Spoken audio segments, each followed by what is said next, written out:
Rajkot game ઝોનની ઘટના બાદ સુરતમાં સીલિંગની કાર્યવાહીને લઈને અનેક પ્રશ્નો ઊભા થઈ રહ્યા છે. સુરત પૂર્વ બેઠકના ધારાસભ્યએ જણાવ્યું હતું કે કેટલાક વર્ષોથી ચાલતી મિલકતો પર આજે તમે સીલ મારો છો. જે તે સમયે અધિકારીઓએ એક્શન કેમ ના લીધા? અકસ્માત બને છે તેની તમે રાહ જોતા હતા? મિલકત સીલ થયા બાદ લોકો અમારી પાસે રજૂઆત કરવા આવે છે. માલ ખાય અધિકારી અને માર ખાય ચૂંટાયેલા પ્રતિનિધિ. શું અધિકારીઓને માલ ખાવા માટે જ રાખેલા છે? તેવા પણ ધારાસભ્યએ સવાલ કર્યા હતા. ઉલ્લેખનીય છે કે રાજકોટમાં થયેલા અગ્નિકાંડ બાદ રાજ્યભરની અંદર સુરત મહાનગરપાલિકા દ્વારા ગેરકાયદેસર ચાલતી પ્રવૃત્તિઓ અથવા તો મિલકતોને સીલ કરવાની કાર્યવાહી કરાઈ હતી. મહત્વની બાબત છે કે બીયુ પરમિશન વગર કે ફાયર સેફટીના અભાવ અને અન્ય નિયમોનું ઉલ્લંઘન કરવા છતાં પણ વર્ષોથી ગેમ ઝોન જે પ્રવૃત્તિઓ ધમધમતી રહી હતી. ત્યારે સંકલન બેઠકમાં ધારાસભ્યોએ કેટલાક મહત્વના મુદ્દા ઉઠાવી કલેક્ટર સમક્ષ રજૂઆત કરી હતી. સુડાના ચેરમેન તરીકેની જવાબદારી મ્યુનિસિપલ કમિશનરની હોય છે, ત્યારે આગામી સંકલન બેઠકમાં તેમને ફરજિયાત હાજર રહેવા માટે આદેશ કરવો જોઈએ. આ પ્રકારની વાતો જનપ્રતિનિધિઓ દ્વારા જિલ્લા કલેક્ટરની સામે કરવામાં આવી હતી. સુરત પૂર્વ બેઠકના ધારાસભ્ય અરવિંદ રાણાએ જણાવ્યું હતું કે સુરત કલેક્ટરની અધ્યક્ષતામાં ધારાસભ્ય અને સાંસદ સભ્યોની સંકલન સમિતિ મળી હતી, જેમાં કેટલાક પ્રશ્નો હતા, જે રજૂઆતો હતી અને કેટલીક માહિતી માંગવામાં આવી હતી. એ માહિતીના ભાગરૂપે સુડા વિસ્તારની અંદર રાજકોટની ઘટનાને ધ્યાને રાખીને સીલિંગની કાર્યવાહી ચાલુ થઈ એની માહિતી માંગવામાં આવી હતી. એમાં સુડાના કારોબારી અધ્યક્ષ તરીકે અધિકારીએ લગભગ 82 જેટલી મિલકતો, જેમાં શૈક્ષણિક, હોસ્પિટલ, ગેમ ઝોન વગેરે મિલકતો પર સીલ મારવાની કામગીરી ચાલુ કરી હતી. ત્યારે પ્રશ્ન એ થાય છે કે આ મિલકતો આજે બની નથી, વર્ષોથી ચાલતી હતી. 1980થી મિલકતો કાર્યરત હતી. કેટલીક મિલકતો 2000ના સાલથી કાર્યરત હતી અને આવી મિલકતોને આજે જ્યારે સીલ મારવામાં આવે છે ત્યારે કોઈ અધિકારીની જવાબદારી આમાં બને છે કે કેમ? વધુમાં તેમણે જણાવ્યું હતું કે સુડાના કારોબારી અધ્યક્ષ તરીકે સુરત મહાનગરપાલિકાના મ્યુનિસિપલ કમિશનરની જવાબદારી આવે છે કે સુડા વિસ્તારની અંદર જે કંઈ બાંધકામની પ્રવૃત્તિઓ ચાલે છે તેના ઉપર નિયંત્રણ રાખવાની જવાબદારી મ્યુનિસિપલ કોર્પોરેશનની હોય છે. ત્યારે મ્યુનિસિપલ કમિશનરને પોતાના તાબાના અધિકારીઓની ઉપર પગલાં લેવા જ જોઈએ. એક પણ પગલાં લીધા નથી. 82 મિલકતો ઉપર બીયુ અથવા તો ફાયર સેફટીની સુવિધા નથી. જેમ કરીને 82 મિલકત સીલ મારી છે, તો આમાં કોઈ અધિકારીની જવાબદારી બને છે કે કેમ? જો અધિકારીઓની જવાબદારી બનતી હોય તો તેની ઉપર પગલાં લેવા જોઈએ. કારણ કે જેની મિલકત સીલ મરાઈ છે ત્યારે તે લોકો અમારી પાસે રજૂઆત કરવા આવે છે ત્યારે એ લોકોનો જે આક્રોશ હોય છે તે જોવા જેવો હોય છે. જે અધિકારીએ કાયદાને રક્ષણ આપ્યું છે, કાયદાનું અનુશાસન જેને લાવવાની જવાબદારી છે, તે જ્યારે લાવતા નથી ત્યારે માલ ખાય અધિકારી અને માર ખાય ચૂંટાયેલા પ્રતિનિધિ, એ હવે સુરતમાં ચાલવાનું નથી. કેટલાક વર્ષોથી ચાલતી મિલકતો પર આજે તમે સીલ મારો છો. આજે તમે તેની વપરાશ બંધ કરાવો છો. જે તે વખતે જ્યારે આ કામગીરી ચાલતી હતી ત્યારે અધિકારીઓની જવાબદારીમાં આવતું હતું અને કાયદા પ્રમાણે કામ કરવાનું હતું. જે તે સમયે મિલકત માલિક પર એક્શન લઈ શકતા હતા. આજે જ્યારે અકસ્માત બને છે તેની તમે રાહ જોતા હતા. આવા અકસ્માત બને પછી જ તંત્રએ જાગવાનું હોય તો તમારા અધિકારીઓ શું કરે છે? અધિકારીઓને માલ ખાવા માટે જ રાખેલા છે?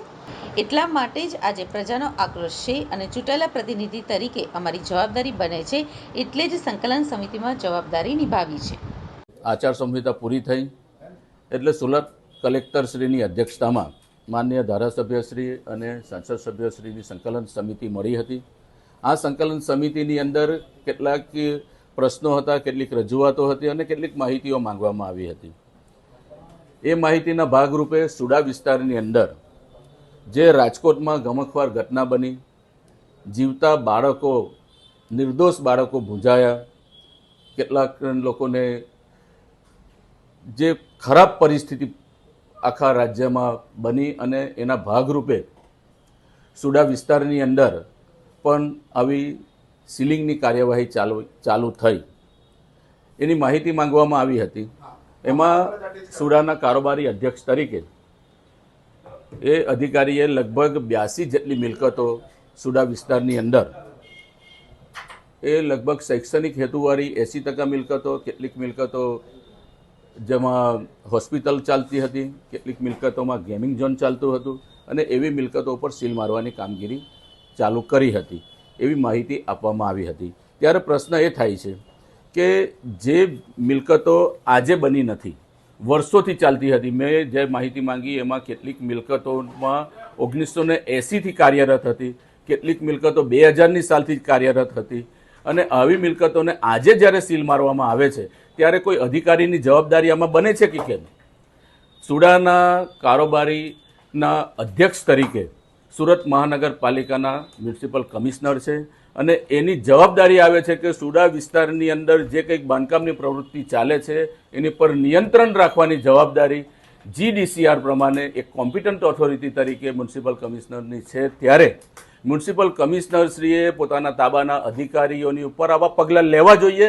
એક પણ પગલાં લીધા નથી, અને 82 મિલકતોને જ્યારે સીલ મારેલી છે, 82 મિલકતોની ઉપર BUC નથી, અથવા તો એની ઉપર આપણે ફાયર સેફટીની સુવિધા નથી, એમ કરીને એ મિલકતો સીલ મારી છે. ત્યારે આમાં કોઈ અધિકારીની જવાબદારી બને છે કે કેમ? જો અધિકારીની જવાબદારી બનતી હોય તો એ અધિકારી ઉપર પગલાં લેવા જોઈએ, કારણ કે જેની સીલ મરાય છે તે લોકો ચૂંટાયેલા પ્રતિનિધિ તરીકે જ્યારે અમારી પાસે રજૂઆત કરવામાં આવે છે ત્યારે એ લોકોનો જે આક્રોશ હોય છે કે જે તે વખતે જે અધિકારી છે, જેની જવાબદારી છે, તેને આ કામગીરી કરવી જોઈતી હતી અને કામગીરી કરી નથી, અને આજે અમારા મિલકતો પર સીલ મારે છે. ત્યારે એક ચૂંટાયેલા પ્રતિનિધિ તરીકે અમારી જવાબદારી બને છે કે જે અધિકારીઓએ કાયદાનું જેને રક્ષણ આપ્યું છે, કાયદાનું જેને અનુશાસન લાવવાની જેની જવાબદારી છે, જ્યારે લાવતા નથી ત્યારે માલ ખાઈ અધિકારી અને માર ખાઈ ચૂંટાયેલા પ્રતિનિધિ, એ હવે સુરતમાં ચાલવાનું નથી. કાકા, કઈ રીતનો અધિકારીઓની મનમાની ચાલતી હોય છે? મેં તમને કહ્યું ને કે આ કામ આજનું નથી, કેટલા વર્ષોથી ચાલતી મિલકતોની ઉપર આજે તમે સીલ મારો છો, આજે તમે એની વપરાશ બંધ કરાવો છો, તો જે તે વખતે જ્યારે આ કામગીરી ચાલતી હતી ત્યારે તમારી સત્તામાં આવતું, તમારી જવાબદારીમાં આવતું હતું, અને તમારે કાયદા પ્રમાણે વર્તવાનું હતું, અને એ કાયદા પ્રમાણે વર્તન નહીં કરે તો જે તે વખતે તમે એની પર એક્શન લઈ શકતા હતા.